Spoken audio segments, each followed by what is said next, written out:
Boa noite, meu povo. Como estamos? Chegamos na sexta-feira, né? Dia de falar aqui sobre os casais em Deus. E hoje é um dia especial, né? Hoje é um dia especial. A Cris vai estar com a gente aí. Eu vou já chamar aí a Cris, né? A gente vai, essa sexta-feira de hoje é uma continuação da sexta-feira passada, tá, pessoal? A gente conversou sobre os casais, dizendo que os casais não são de cristal, mas também nós não somos de aço.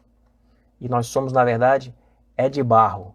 É de barro. Nós conversamos sobre isso na sexta passada. E sexta passada, que nós estávamos conversando sobre isso, a Cris fez uns comentários aqui dizendo os diálogos dos diálogos do demônio, do abraço me apertado. Eu falei do livro Abraço Me Apertado. Ela lembrou dos diálogos do demônio e tal. Aí quando terminou, eu disse, rapaz, pronto, aí.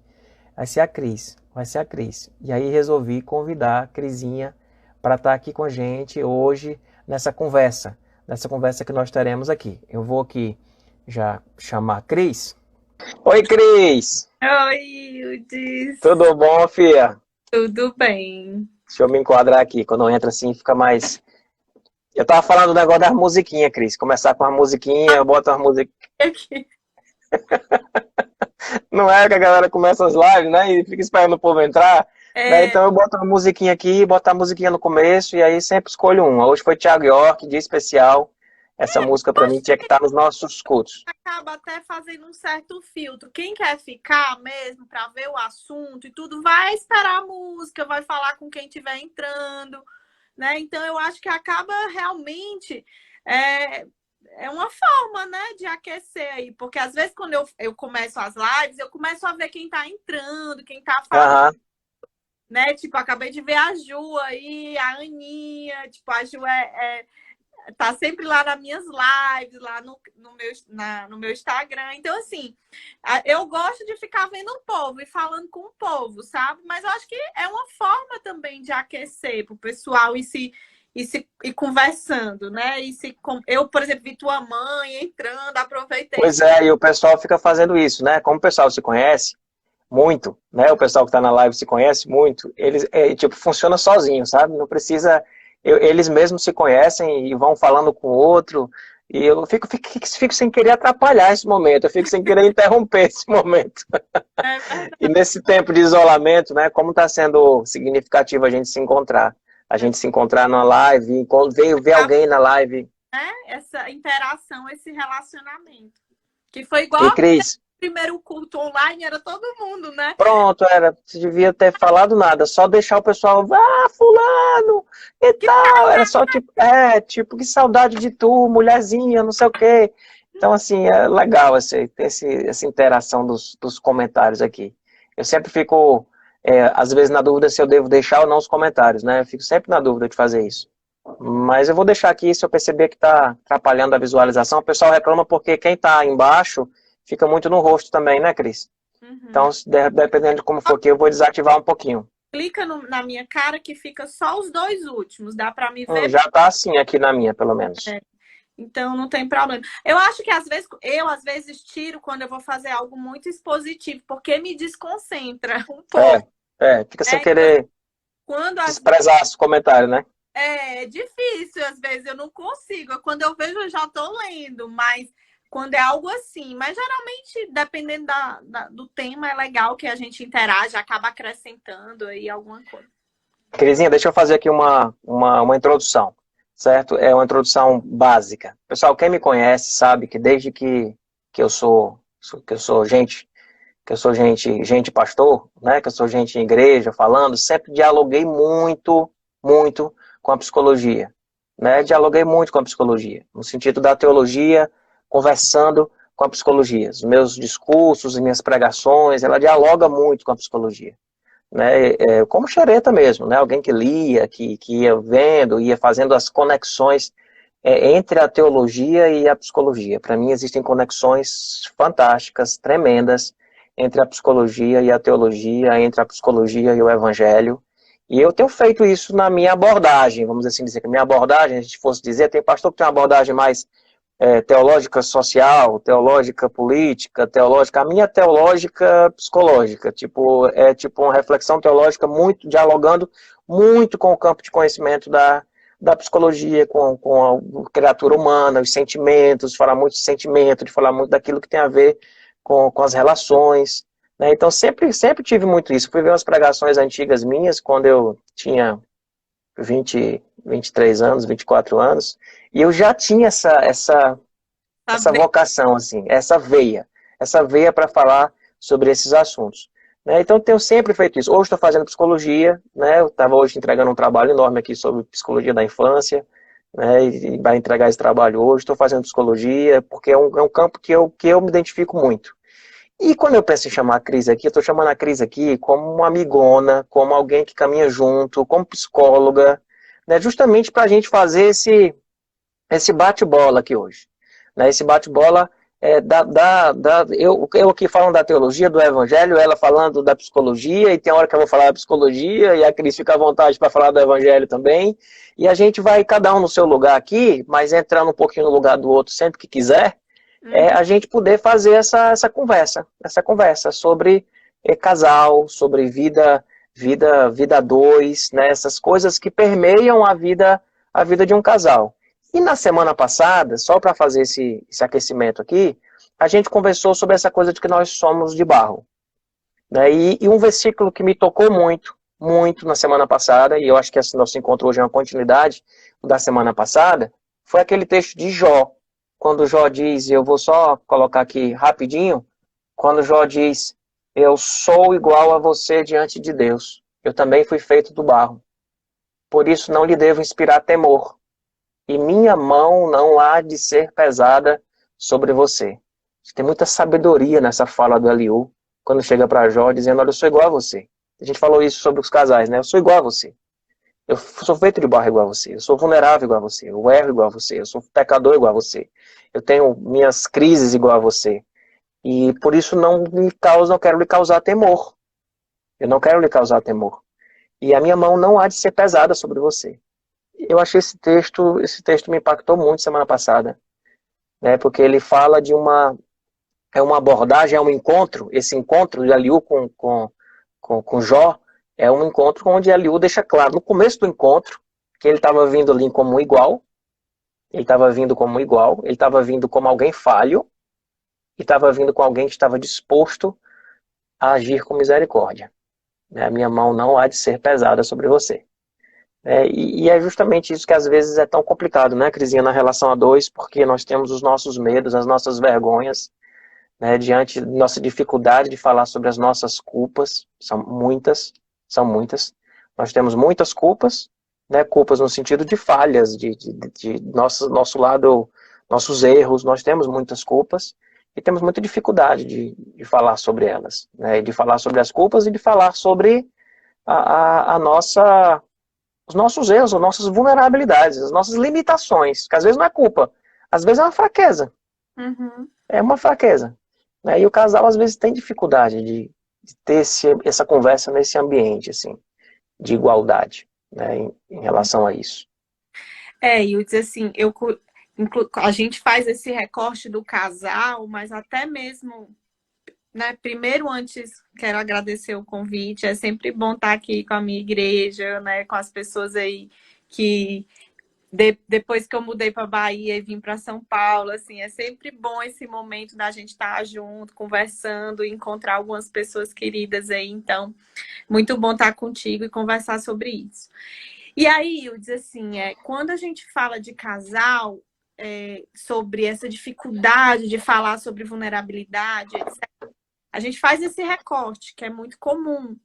Mas assim, até na terapia é muito presente essa dificuldade às vezes também. Às vezes é difícil porque é uma pessoa que eu não conheço, mas é muito difícil, mesmo aquele sendo um lugar ideal, adequado, né, que a pessoa vai encontrar acolhimento, escuta, tudo isso a gente tem dificuldade de chegar nesse espaço que é próprio para isso, para a gente ir lá, falar dos nossos medos, arrependimentos, culpas.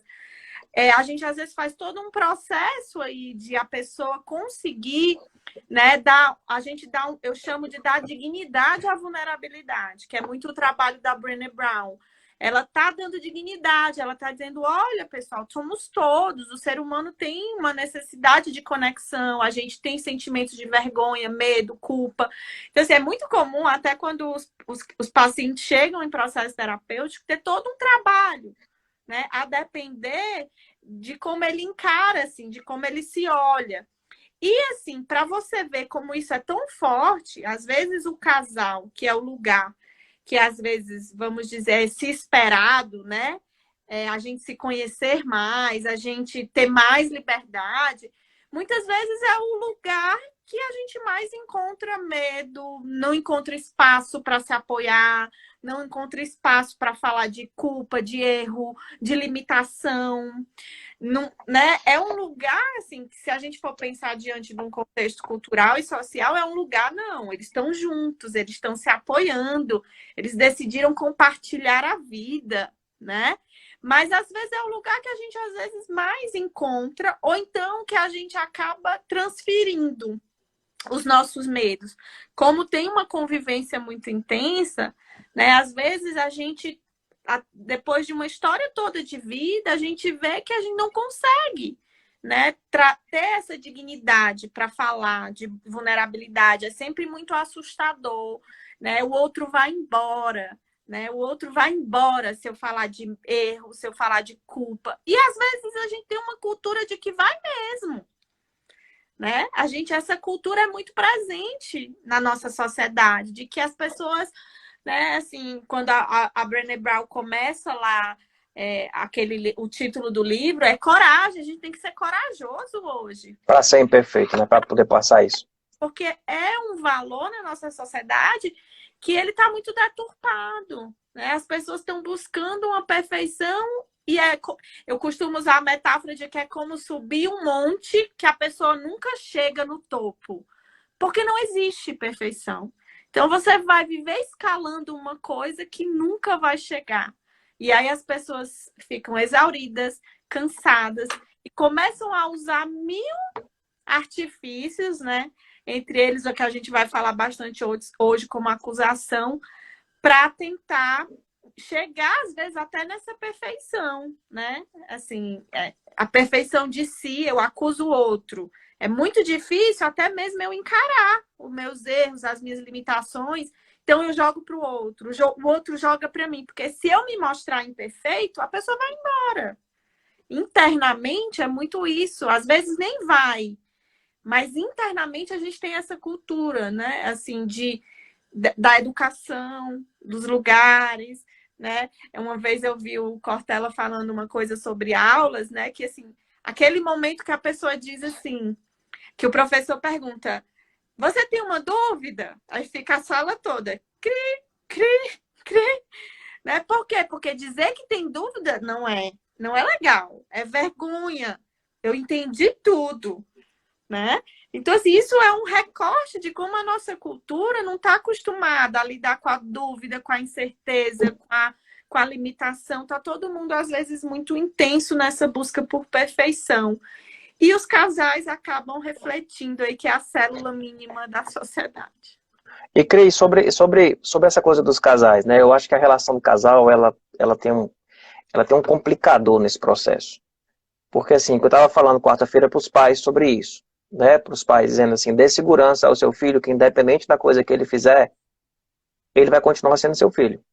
E ele vai continuar sendo amado. Então, dê segurança a ele para que ele segure nessa graça, nesse amor altruísta, você tenha facilidade com ele de conversar sobre as culpas, sem ele se sentir assim, eu vou falar da minha culpa e meu pai vai embora. Eu vou falar da minha culpa, embora o filho sinta isso. Uhum. Mas o que eu estou querendo colocar é que talvez seja mais fácil dar essa segurança para o filho, porque a natureza da relação ela já tem um quê de altruísmo muito forte. A relação de casal ela é uma relação mais de troca. A gente tem o momento a relação de casal é uma relação que ela exige a reciprocidade, né? Sem essa reciprocidade, essa relação não se sustenta. Não se sustenta. E aí, talvez, assim, eu posso dizer para o meu filho, independente do que você fizer de errado, eu vou continuar lhe amando e você vai ser meu filho. Mas a gente não consegue dizer isso para o nosso cônjuge. Essa afirmação é muito forte para dizer dentro de uma relação de casal. dentro de uma relação de casal, a gente não há essa incondicionalidade absoluta. Uhum. A gente tem, assim, o grande desafio que a gente tem é pegar o Eros e revestir ele com o ágape, né? É dar ao Eros a condição de andar milhas de incondicionalidade. Mas ele não consegue andar na incondicionalidade ao eterno. Há um desgaste que no final a pessoa vai embora. Uhum. E hoje em dia, antes isso era garantido por uma questão de uma censura social muito forte, né? A separação nunca era uma opção, então as pessoas continuavam. Hoje em dia, não. Hoje em dia isso mudou. Isso mudou. E as pessoas acham que às vezes isso é uma coisa ruim, mas essa liberdade de sair, ela pode ser muita saúde para a relação. Essa liberdade de sair, ela é muita saúde para a relação. O que eu estou só querendo fazer, porque você estava falando, eu estava me lembrando, cara, eu falei quarta-feira para os pais, dê garantia aos seus filhos de que, independente do que eles fizerem, eles vão continuar sendo seus filhos e você vai continuar amando eles. A relação de casal, ela tem uma característica diferente. A relação pai-filho, né, a Su que faz muito essa diferença, né? Colocar a relação pai-filho pais e filho é tipo o pai dá mais do que recebe, né? É uma relação para você dar. O filho recebe, o pai dá, né? E o casal troca, compartilha. O casal compartilha, há um compartilhamento. E quando não há esse compartilhamento, quando fica só um lado compartilhando, e o outro lado para, né? O outro lado para, isso por um período pode sim se revestir de incondicionalidade, do amor ágape e se sustentar. Mas isso não funciona, não se segura. O outro tá mais fraco e aí. Exato, exato. Então talvez assim, o desafio que a gente tem como casal de buscar essa transparência precisa de muito mais coragem. A gente precisa ter muito mais coragem de ser quem a gente é e poder colocar as nossas culpas de uma forma corajosa mesmo, de muita coragem, e ter um ambiente de graça, né, como isso que o Eliu colocou, né, o Eliu, eu sou igual a você, também fui feito de barro, eu não estou vindo aqui, mas entende a diferença que eu estou falando, que... E aí, quando tu foi falando, eu fui lembrando de outra coisa que eu também às vezes digo, né, em alguns processos, que assim, às vezes é muito comum, né? Ah, eu me sinto mãe do meu marido, eu me sinto pai da minha esposa, né? Que aí você vê que essa relação ela já se concentrou nesse polo. Algum tá dando, o outro não tá recebendo. E a relação de casal, o Eros, ela é uma relação de encontro. Né? Isso aí a gente vê desde o corpo físico e etc. Tem um encontro, né? Um troca. Então, ela é uma relação simétrica. A relação de pai e filho é uma relação assimétrica. E aí é muito comum quando eu chego, às vezes, no consultório, casais que estão muito assimétricos, né? Às vezes, por variados motivos. Às vezes só um escolheu o outro, né? Assim, o outro não escolheu, eu fui escolhido, né? Não tem essa troca desde o momento da escolha. Eu te escolho, você me escolhe. E aí começa.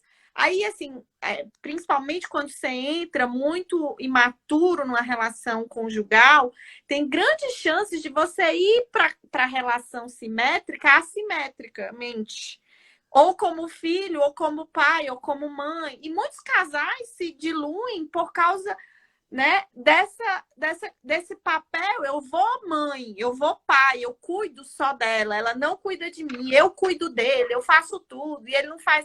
Então, assim, quando fica muito tempo nisso, as relações tendem a se dissolver, porque essa não é a natureza do Eros. A natureza do Eros é uma troca. Eu te dou, tu me dá, eu te dou. Às vezes tu tá forte, eu tô fraco. Isso não é estático.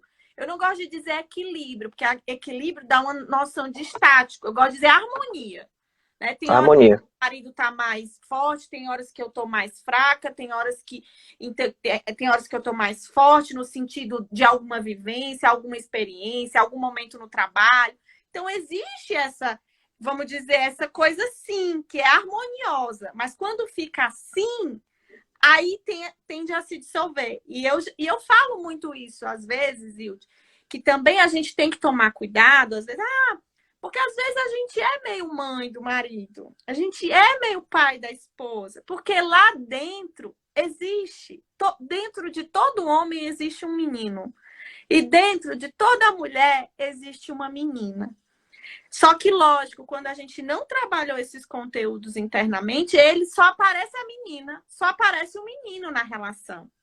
E aí é onde a relação vai, né? Se as nossas reações, eu costumo dizer que a acusação de volta é uma reação infantil. Né? A criança, ela, às vezes, ela não sabe como se defender, então ela mente ou ela acusa de volta. Então, quando a gente está muito, às vezes é uma reação natural de proteção da criança.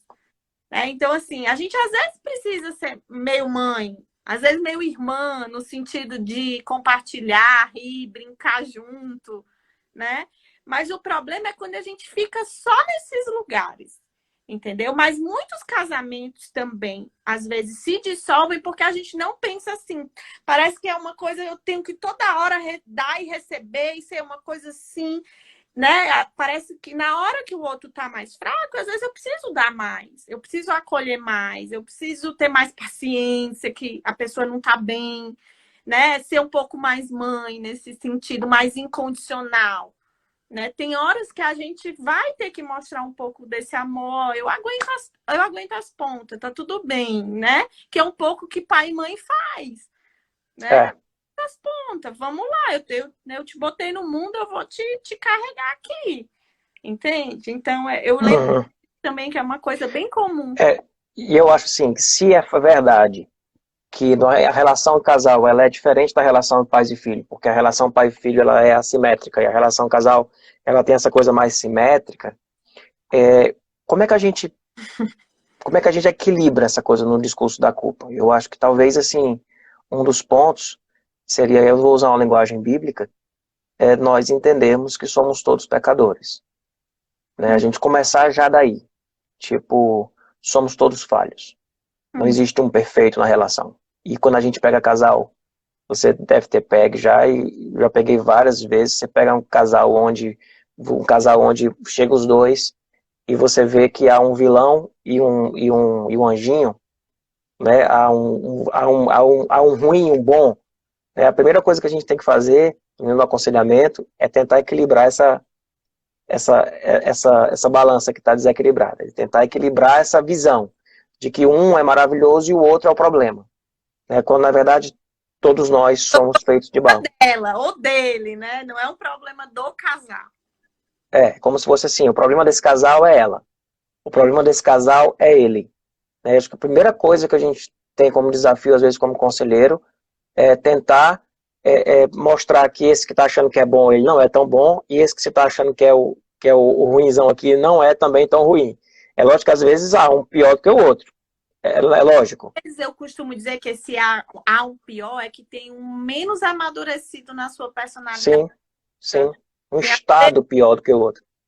Às vezes tem algum que está mais infantilizado.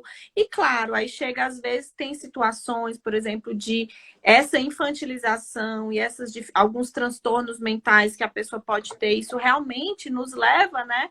Às vezes, tanto é que quando chega em terapia, e eu sempre digo em terapia, ó, eu não vou cuidar dela, nem vou cuidar dele, nem de você, nem dele. Eu vou cuidar do vínculo. Eu vou cuidar casal. do casal. Né? Tanto é que, assim, eu não faço terapia de casal com alguém que eu atendo, assim, eu evito. Só se eu perceber alguma coisa mesmo importante, eu posso fazer algum atendimento, às vezes, pontual de casal com uma pessoa que eu atendo. Mas, assim, por quê? Por causa disso. Porque o casal, às vezes é muito comum o casal chegar na terapia e fica botando o terapeuta, né? Para concordar com um ou com o outro. Então, eu já chego logo e mostro lá no setting, com meus métodos, ó, eu tô aqui para acolher vocês dois, o vínculo, o casal. Eu não tô aqui para acolher, nem vocês vão me puxar um para um lado, um para o outro, e não vai adiantar. Porque para eu ajudar vocês, eu tenho que ajudar o casal. E aí é nesse conceito, não tem vilão, não tem, vocês dois estão sofrendo. Ainda que tenha um que tenha um comportamento mais difícil, né, numa leitura aí geral, não importa, os dois estão sofrendo. Né? Porque vocês dois estão me pedindo ajuda, né? E aí, quando é uma terapia individual, pode ser que não, que aí eu vou estar olhando só a pessoa, eu não estou olhando o casal, apesar de ter uma visão do todo, né? Então é muito isso, assim, que a gente, falando enquanto psicóloga, eu tenho que fazer.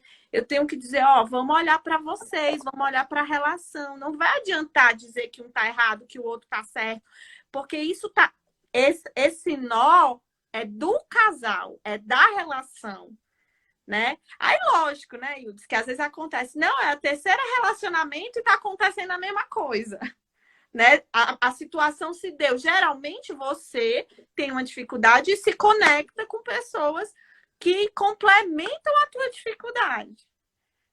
Que alimentam, né? O que chega, às vezes complementa no sentido de ser alguém que vai te ajudar ou alguém que você pode, naquela tua dificuldade... Que complementa, vamos dizer, patologicamente, na fraqueza. Tá, Né? tá. E aí, casal que não tem complemento saudável, né? No sentido saudável, que eles se diluem, porque a gente não consegue achar complemento na saúde. E teve uma frase, uma vez, eu não sei de quem é essa teórica, um dia eu ainda vou olhar de novo, mas ela diz assim, a gente costuma se apaixonar, a gente costuma, pelo mesmo motivo que a gente se apaixona pela pessoa, a gente se separa. É como, eu sou muito comunicativa, ele é mais calado, mas eu adoro. A gente se, né, no começo lá do encantamento, é ótimo. Aí daqui a pouco, com a convivência, vendo as falhas, vendo as partes não nobres do outro, porque todos temos, né? Todos pecamos, todos erramos. Então, assim, quando começa a ver isso, aí, não, mas aí eu saio pros cantos e ele não fala nada, eu que falo, né? Assim, começa aquilo que era bom lá no começo, começa a virar motivo de afastamento. E aí, Aquilo que chamou a atenção, né? Porque é tudo que você não consegue fazer, a pessoa consegue, né? Ficar calada, aí no começo é uma maravilha, né? E aí é sinal que o casal já não está ajustando, já não está se complementando. Porque quando se complementa é tipo, eu nunca vou ser expansivozão, mas ela me ensina a ser mais expansiva, ela me ajuda a me relacionar. Não, eu nunca vou ser caladona, mas às vezes eu tenho aprendido que é bom ficar calado um pouquinho, que nem toda hora é hora de expandir, que tem hora de, né? Então, assim, esse ajuste, essa noção de complementaridade quando a coisa não vai rompendo, apartando, quebrando. Né? Por isso que às vezes a gente pode complementar saudavelmente, às vezes a gente pode complementar patologicamente, que a gente chama. Patologicamente. Ô, Cris, tem um livro da Brené Brown, né? E eu hoje estava fazendo um paralelo dele com o do Abraço-me Apertado. Como é o nome da autora mesmo, do Abraço-me Apertado? Doutora lembra? Sue o quê? Cortou. Sue Johnson. Sue Johnson. Pronto, vendo a coisa dos dois, né? E os dois falam sobre culpa. Né? A Brené Brown vai falar sobre culpa, dizendo que a gente precisa incentivar muito as nossas conversas internas sobre culpas e não sobre vergonhas. Né? E até falando assim, eu não sou uma pessoa má, eu sou uma pessoa que faço às vezes coisas más. Né? E a diferença que existe entre isso, você não rotular, porque quando você rotula, você define a identidade da pessoa pela fraqueza dela. Né? E até falei na quarta-feira que isso é muito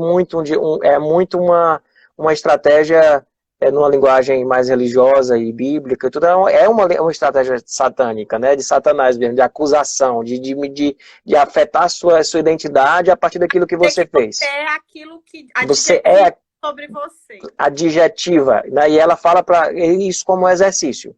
E não, você quando for falar sobre a culpa do seu filho, e aí serve para o casal, quando for falar sobre algum erro do seu cônjuge, você não adjetivá-lo.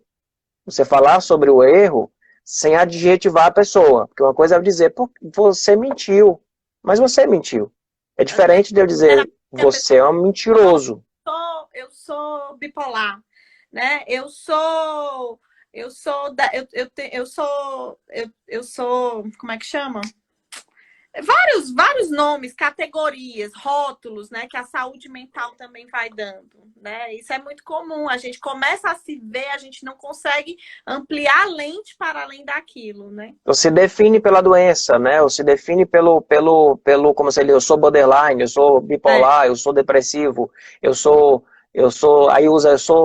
ansioso. Você se define a partir de uma fraqueza. Isso pode ser muito limitante. Muito limitante. E ela fala sobre isso, a Brené Brown, que a gente, quando trata com os filhos, eu acho que para o casal serve, você não adjetivar a pessoa, você falar sobre o erro sem precisar enquadrar a pessoa, ou definir aquela pessoa por algo errado que ela fez. quando você fala isso, eu lembro que teve uma época do meu casamento, inclusive, que a gente às vezes diz assim, mas você nunca faz isso, ou então você sempre faz isso. Né? Assim, às vezes, até às vezes quando não é um rótulo, mas é uma atitude. Você É pega uma generalização, né? e assim, parece que você exclui todas as outras vezes que a pessoa fez diferente, que a pessoa não agiu daquela forma. Então, assim, começa o que dói a virar o protagonista. O que machuca vira o protagonista, né? E isso vai cada vez mais gerando na relação essa coisa, né? De que você sempre faz isso, você não sei o quê. Então, assim, vai virando uma acusação a partir de uma situação. E naquela história que a gente falou na vez passada, que a gente precisa aprender a brigar, né? Que a gente precisa aprender, na verdade, a brigar, a gente precisa aprender a conversar. Porque a gente não sabe conversar. Né? A gente conversa de uma forma muito agressiva, muito absolutista, né? Definindo muito a pessoa. Defensiva, parece sempre que a pessoa tá vindo e a gente já lança um monte de bomba de volta. E a gente acha que não, mas dizer que aos casais que estão acompanhando a gente, que tomar cuidado com a linguagem é um primeiro passo, talvez, muito importante no processo de encontro. Porque a linguagem, nós somos seres de linguagem. E A tem fala, a palavra, ela chega muito forte, pouca muito fala forte na gente. e o coração, né? Assim, às vezes o coração nem tá cheio daquilo. Nem tá. Ela tá tão viciada em falar daquela forma, vícios de linguagem. Às vezes você tem Vícios. vícios de comportamento, você tem vícios de linguagem e aquilo vai gerar uma consequência, né? Eu ia falar que nessas questões existe uma coisa assim, que é muito, muito comum em terapia. Eu faço uma dinâmica, um psicodrama dos pedidos, né? Faça 3 pedidos. O que você gostaria de pedir, o outro só vai ouvir. O que você... Tudo trabalhando uma linguagem, uma comunicação que a gente chama aí na psicologia não violenta, que eu dizia que é uma comunicação graciosa, né? Uhum. Mas, assim, uma coisa que eu sempre, às vezes, que eu vou aquecendo nos casais, que é comece falando sempre de você. Nunca pegue a tua frase, mas você é isso, eu me sinto, que é muito o que a Sue Johnson fala também na É o que terapia. ela fala lá da culpa, né? Assim, na hora que vinha lógico que isso é uma coisa, pessoal, de vivência, de experiência, de transformação. Isso não é mágica, né? Amadurecimento, né? Não é mágica, é milagre, parceria, sempre. Nunca tem a ver só com você. Mas, assim, o que eu quero dizer é que eu sempre falo isso, Wildes, é uma dica tão simples, né? Mas é assim, por exemplo, vou dar um exemplo besta. Deixou a toalha em cima da cama, né? Toda vida que você deixa a toalha em cima da cama, eu me sinto desvalorizada. Eu sinto que você não viu que eu arrumei tudo, que você não liga, né, para a organização da casa, que é uma coisa que para mim importa. Né? Então, assim, lógico que a gente não pode pedir, se o outro não é organizado, a gente pedir uma organização 100% É mas irreal. só de você começar a falar, eu me sinto assim, quando você faz isso, você está demonstrando para o outro que não é que ele é ruim, que ele é desorganizado, que ele... Não, é que aquilo te afeta de alguma forma que não é fácil para você. Então você Cris, está falando de sentimento. eu tenho falado às vezes para os casais, nos encontros que a gente tem com os casais na Candeias e tudo, assim, a diferença entre se você está incomodado com alguma coisa, a diferença entre você reclamar e de você pedir. Né? Tipo, você falou agora, assim, em vez de você falar do erro, você fala como você se sentiu, é um caminho. Outro caminho é transformar uma reclamação em pedido, em um pedido. Né? E a gente, assim, pessoal, isso é muito sério, porque a gente está assim, falando aqui de algumas coisas que você pode dizer assim, mas o cara vai só mudar o jeito de falar, e que diferença isso faz? Toda a diferença. Porque a maneira como você vai falar, ela vai mexer, ela vai mexer com o seu próprio sentimento. Você está alinhando o seu próprio sentimento com o seu exercício de cuidar da sua fala. Não é só uma questão de melindre, não, é uma questão de você está treinando você mesmo quando você faz isso. Na hora que você aprende, ao invés de acusar o outro por uma coisa errada que ele faz, aprende a dizer como você se sentiu com aquilo que ele realizou, você está tirando sai o julgamento. E sai o julgamento do seu coração, sai o julgamento na fala e ele vai receber aquilo de uma forma, ele ou ela, vai receber aquilo de uma forma diferente. Então, essa coisa da linguagem, da maneira como a gente fala, não é um exercício de algo superficial. É um exercício que está aqui na superficialidade, mas ele vai falar muito sobre o que a gente tem dentro, né? Se a boca fala do que o coração está cheio, o coração também se enche daquilo que a boca fala. Exato. Jesus disse que o que contamina o homem é o que sai da boca dele. Só é o que sai da boca da gente. Não é o que entra na boca da gente que contamina o homem. Minha luz Deu certo aí? Deu, a minha Não luz. é o que entra, não é o que entra. Os religiosos muito preocupados com aquilo que come, lavar as mãos. Jesus chega e diz, não é o que entra na boca do homem que contamina, é o que sai. Então aquilo que sai da tua boca não está contaminando o outro, está contaminando você também. Então cuidar da nossa fala, cuidar da maneira como nós externamos as nossas queixas, como nós externamos, isso muda totalmente o nosso emocional. Terapia, Ildes, quando a gente bota a mesma situação, né? Às vezes é um processo da terapia. A gente, nessa semana, o que foi que aconteceu que doeu muito? Às vezes eles escolhem a mesma coisa. Mas é impressionante como a parte que doeu em um foi completamente, às vezes, diferente da parte que doeu em outra. E tem a ver com a comunicação. Tem a ver com o jeito, porque na história de um, aquele jeito chega de um jeito, né? Aquela atitude chega na história de um. E aí é onde também o casal ele vai convivendo.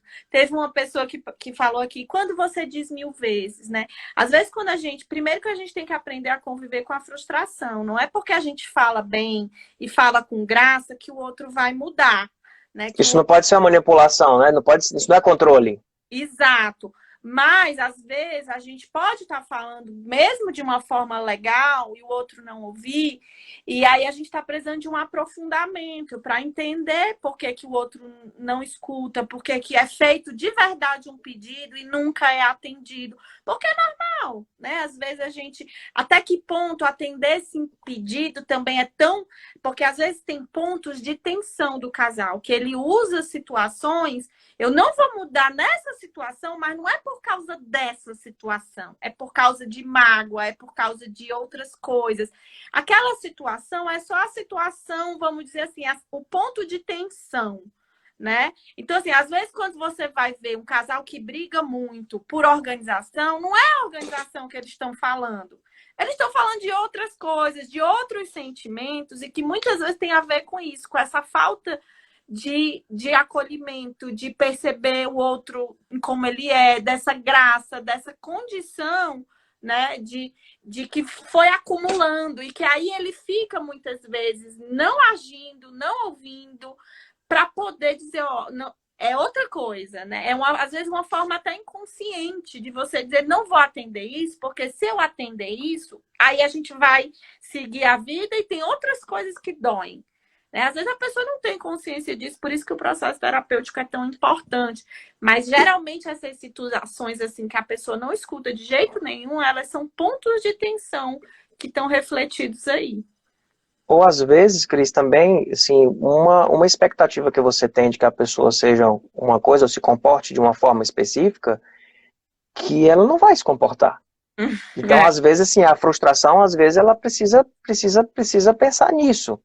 Né? Porque às vezes a gente não está falando do certo e do errado, a gente está falando do diferente. Às vezes a gente não está falando de um defeito, a gente está falando de um estilo. Então como que você separa? Aquilo que a pessoa precisa se mudar, a imagem e semelhança do outro, no jeito de fazer as coisas, precisa ter esse encontro, né? Porque cada pessoa tem um jeito. E às vezes isso não necessariamente está errado ou certo. Não quer mudar ela por total, porque ela não vai mudar, ela nunca vai ser igual ao outro. Aí ela cede mais. Aí ela diz que é uma coisa importante quando o outro pede. Eu vou tentar, eu estou buscando. Para mim, por exemplo, eu sou uma pessoa muito desastrada, né? E quebro as coisas. E o meu marido, ele já é muito mais organizado, faz as coisas com mais cuidado.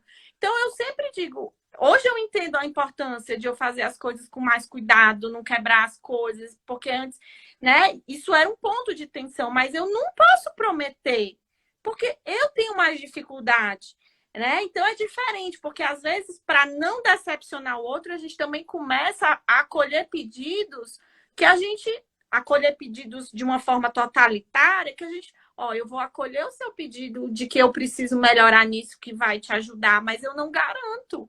Porque é muito difícil para mim pegar uma coisa e não derrubar, e não quebrar, ou não esquecer. Eu sou uma pessoa com mais dificuldade nessa área. Então, nesse sentido, os diálogos transparentes também, quando você aceita, né, quando você escuta o outro e dá uma devolutiva transparente, sincera. Mas isso, Yildiz, a gente só faz quando a gente entende a graça. Entende que nós somos diferentes. Entende que não dá para prometer, né? Os casais no começo começam a prometer mundos e fundos um para o outro e depois eles mesmos, a pessoa mesmo começa a se frustrar com medo daquele ideal que ela pintou. Lógico que você vai se mostrando aos poucos. Existe um encantamento, existe um ideal ali da relação de atração, do eros, do físico, do jeito. Mas assim, vai chegar a hora de todo mundo conhecer o outro na intimidade.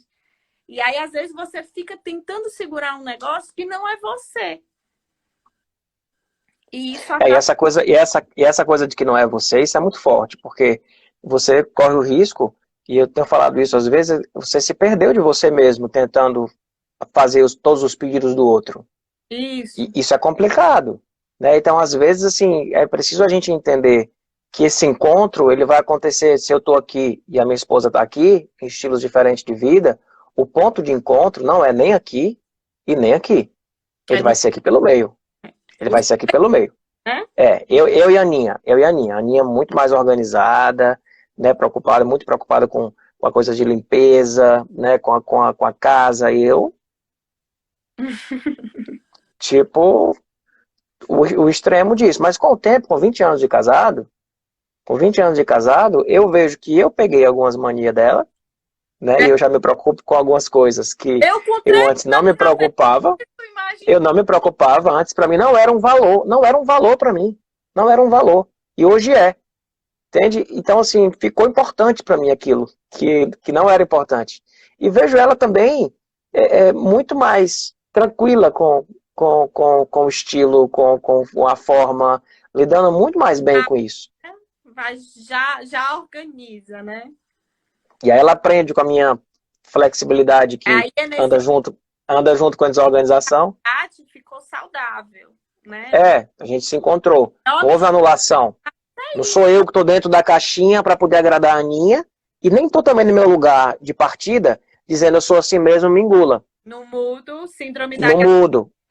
Não mudo, eu sou assim mesmo, me engula. Nem estou nesse lugar e nem me tornei aquilo que talvez fosse o ideal para ela, né? Talvez fosse o perfeito para ela. Mas não existe esse perfeito. Nunca é o que a gente mexe. Não é. Né? Por isso que alguém falou aí que depende do tamanho da expectativa é o tamanho da frustração. Né? Então, assim, essa expectativa de que o outro se transforme a sua imagem e semelhança e de que o seu desejo e o seu estilo seja perpetuado, ou seja, a evidência na relação, isso é muito complicado. Relação não é isso, relação é encontro. Esse encontro exige que a gente saia do lugar da gente. Isso. E às vezes, Hilde, quando a gente... eu não sou organizada. Aí eu vou encontrar uma pessoa organizada porque é o que me falta. Aí você tá, às vezes, jogando tudo na pessoa, né? Uma expectativa de que ela supra uma coisa que você também precisa desenvolver. Nunca a relação a dois, ela é sempre uma corresponsabilidade, né? Ela é sempre uma coisa corresponsável. Né? Então, assim, muita gente, às vezes, o outro é diferente de mim, parece que eu vou casar com ele para ele suprir o que eu não sou. Lógico que ajuda, mas te ajuda a desenvolver. Porque aquilo que o outro tem na personalidade dele que ficou difícil para você, eu, por exemplo, sou uma pessoa super dinâmica, pouco estratégica, planejadora. Desde que eu namoro o Felipe, eu sou outra, né? Momentos difíceis e tudo, mas o quanto eu entendi, né, que é importante eu me planejar, eu ter mais estrutura, eu ter mais processos mais lógicos, né? Então, assim, ele, ao contrário, também ficou mais dinâmico, menos, como você falou em relação à Aninha. Mas, assim, eu preciso desenvolver isso. Não é porque ele tem mais facilidade que eu também vou ficar no meu lugar confortável. Ele vai fazer tudo e eu não. Não! Porque a graça do casamento é você ver o outro se tornando um pouco você e você se tornando um pouco o outro. Né? E se isso acontece só num caminho, tá tendo violência aí, né? Se é só um que está se transformando no outro, Isso. né? Tá tendo anulação. Caçu me diz muito. O casal é feito de 3 pessoas. Um, né? Ele, ela, aí falando de uma relação heterossexual, ele, ela e o casal. Então, assim, às vezes tem um. Eita, vou usar essa mão que as unhas tão bonitas. Ele é que essa caiu na quarentena, fazer de volta, né? Ele, ela e o casal. Então, às E o vezes, casal. você vê numa relação que tem muito só uma pessoa. Ou que um domina sobre o outro, né? Tem só uma personalidade viva ali. Ou você vê que tem só o casal. Você já viu aquele casal que às vezes você não sabe quem é ele, quem é ela? Se você Você não fala. consegue identificar as singularidades, né? Como se ela tivesse perdido as singularidades. Então, às vezes, tem uma personalidade dominante e às vezes tem um casal só, porque o casal é feito de 2 singularidades, né? Então, assim, não dá para excluir, né? E a gente vê muito em relacionamentos abusivos, às vezes, né? Essa coisa de tem umas personalidades que sobrepõe, que manipula, que vai. E tem uma. E no casal que não tem singularidade, é muito esse casal, às vezes, muito idealizado, que ele se mistura, que você fala com ela, você fica com medo de estar falando com ele. Você fala com ele, uma coisa que é para ele, chega nela. Então, assim, não tem. Você não sabe quem é quem, né? Sabe separar, não tem divisão, não é não tem fronteira. Às vezes tem a foto junta no Facebook, não necessariamente, mas às vezes já começa aí, né? Que você quer falar com um, mas fala com 2, e só tem casal, não tem um, não tem outro. Então, assim, um casal, ele é feito de 3 personalidades que precisam ser desenvolvidas. As 2 personalidades e o casal, né? O casal também precisa se desenvolver. E quanto mais maduro e buscar se conhecer desses 2, mais esse casal vai ficando saudável. Porque eu vou saber, né? Aqui é meu lugar, aqui não é. Ver que ser gente não é fácil não, né, meu povo? Que a gente vai ser gente e gente junto com gente, né? Onde tem isso que você falou aí, isso para mim é um milagre, isso para mim é uma obra divina, né? Esse encontro onde tem essa saúde, né? De uma singularidade aqui, outra singularidade aqui, e o casal, e você conseguir enxergar esses 3 de forma definida, há muita saúde nessa relação. Há muita saúde nessa relação. Fazendo um paralelo com a Trindade, eles são um, né, o Pai, o Filho e o Espírito Santo, mas é muito fácil a gente identificar a singularidade de cada elemento desse. Né? Que você olha para o Pai, Deus Pai, e percebe a característica do Deus Pai como criador, o pai que gera, o Pai que criou tudo, que dá, que abençoa. Né? Aí você vê a pessoa do Filho, é aquela pessoa que restaura, que perdoa, é aquela pessoa que dá a segunda chance. Você vê a pessoa do Filho, que é a pessoa do Espírito, que é a própria reconstrução, né? Aquilo que está dentro da gente, mexendo com a gente. Então, assim, eles uno, mas é um mistério da Trindade, e no casal tem essa coisa muito forte, né? De conseguir perceber isso daí, né? E ter isso bem identificado. Quando não identifica muito, acontece isso. Quando a gente não se trabalha na nossa individualidade, singularidade, a gente mistura de um ponto que fica adoecedor. Eu acuso o outro quando, na verdade, eu devia estar olhando para as minhas dificuldades. Ou eu aceito a acusação quando, na verdade, aquilo não, né? Assim, aquilo não diz respeito a mim. Eu começo a me culpar, às vezes, por coisas que nem culpa eu tenho, né? Então, assim, o quanto esse processo de maturidade individual, ele aproxima o casal.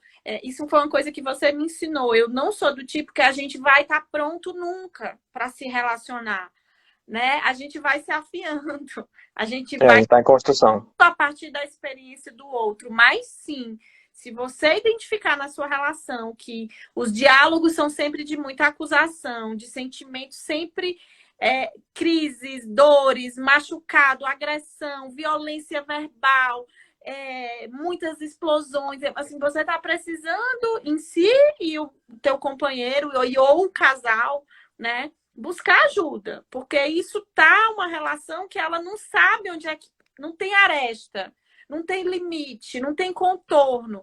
Então, assim, fica, né? Fica uma dor. E às vezes é por isso que às vezes a gente está vivendo uma dor tão grande no casamento, mas nem se separar a gente consegue. Porque a gente não sabe o que é dor minha, o que é dor do outro, o que é dor do casal, o que a gente trata no casal, o que eu trato na minha vida, o que eu trato na vida do outro. E aí, nesse sentido, né, enquanto psicóloga, a psicoterapia, mas eu também, enquanto cristã, enquanto, né, uma pessoa aí que desenvolve a minha fé, eu também, esse tipo de conexão nos ensina muito. Né? Nos ensina muito também a olhar mais para dentro, a buscar outros recursos, principalmente aí quando a gente busca pessoas que têm um discurso de saúde, né? Que não se opõem aí a esse amor e essa graça incondicional que nos ajudam a se relacionar um com o outro. Crisinha, a gente está aqui já chegando perto de 1 hora, tá com 56 minutos. Faltam quatro minutinhos para encerrar a nossa live.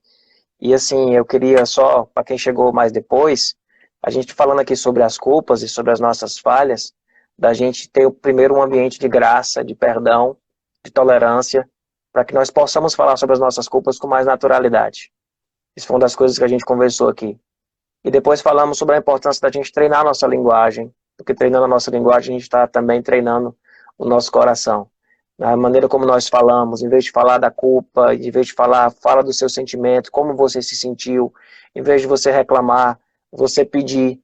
Não falar da culpa de uma forma que enquadre a pessoa, que defina o outro como o mentiroso, o desorganizado, a desorganizada, a mentirosa. Não, existe alguém que faz coisas erradas, né? Então, você mentiu, houve uma mentira. Então, trabalhar essa linguagem, né? Pegando a palavra de Jesus, o que contamina a gente não é o que entra na nossa boca, mas é o que sai da nossa boca.